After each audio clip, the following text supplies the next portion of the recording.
Hi, I'm Steve Stopps and I'm here to talk to you today about Droplitz, our brand new puzzle game coming out on all platforms you can possibly imagine.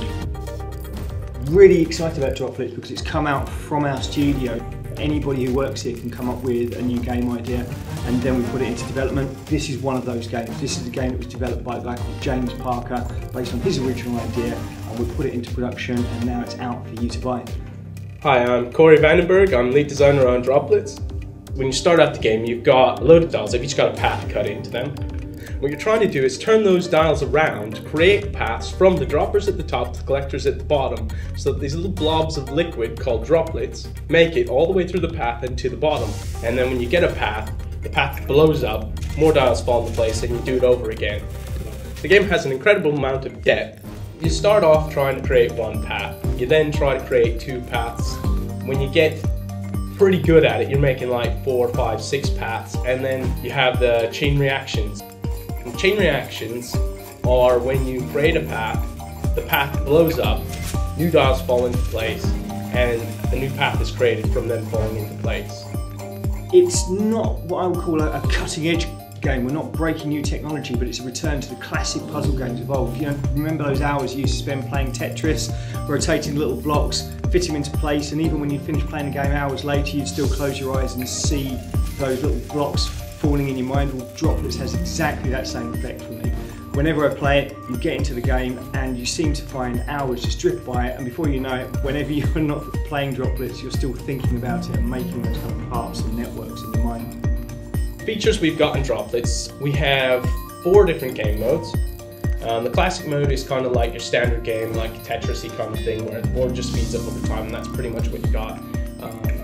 When you're playing that, you can unlock different sizes of boards as well, and as the board gets bigger, you can create more paths from playing on that board. We have the Endurance mode, which is like if you just want to play for a bit longer, you want to kind of capture that Zen, and that's the name, Endurance. You can play the game, it doesn't speed up, so you can just play it as long as you want. You pick your favorite theme. Power-up mode, you get power-ups like the name would suggest. These fall into the path like the droplets do. You try to collect them. When you collect them, you get a special ability, like you get bombs. The bombs make it so you can blow up difficult parts of the board. The super bomb, same thing. If you have a really difficult board, you can blow the whole board up and clear it and go again, you know, fresh. You've got a slow down, which is really useful. If you get the board going really fast, you can then slow it down again. It's kind of like your bullet time, you know, it slows the whole thing down and you can just turn dials a bit slower until it runs out. And the other one we've got is the freeze one, which completely stops the board. Nice like freeze effect over the whole thing. And then you can just go ahead and turn the dials as you want because the droplets aren't falling in at all at that point. So that one's really good, really useful. The other mode we have, after power-up mode, we have the infection mode. This is probably the hardest one to unlock in the whole game. In this mode, you've still got the power-ups, and they kind of come into their own in this mode because the whole board is becoming infected with this like nasty infection that's just on the dials, really slimy like green stuff. What you got to do is try to clear all that green stuff to get it so that you can create the path without causing too much trouble, because when they're infected, they turn really slowly. As the board becomes more infected, it tilts and kind of wobbles, and when you get rid of the infection, that wobble kind of dissipates and it becomes less tilty. It's really, really cool effect.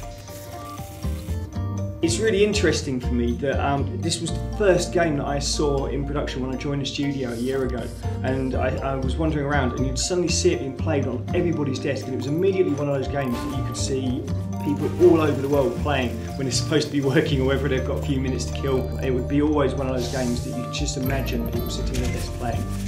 I see Droplitz as a game really it's a casual game for hardcore gamers, where it's more like the kind of game that you're going to pick up in between playing bigger box games and just spend a bit of time in between to kind of chill out and relax. For me, it's just a brilliant fun game that is hugely addictive, instantly accessible, and once you pick it up and once you get into it, you just can't put it back down again.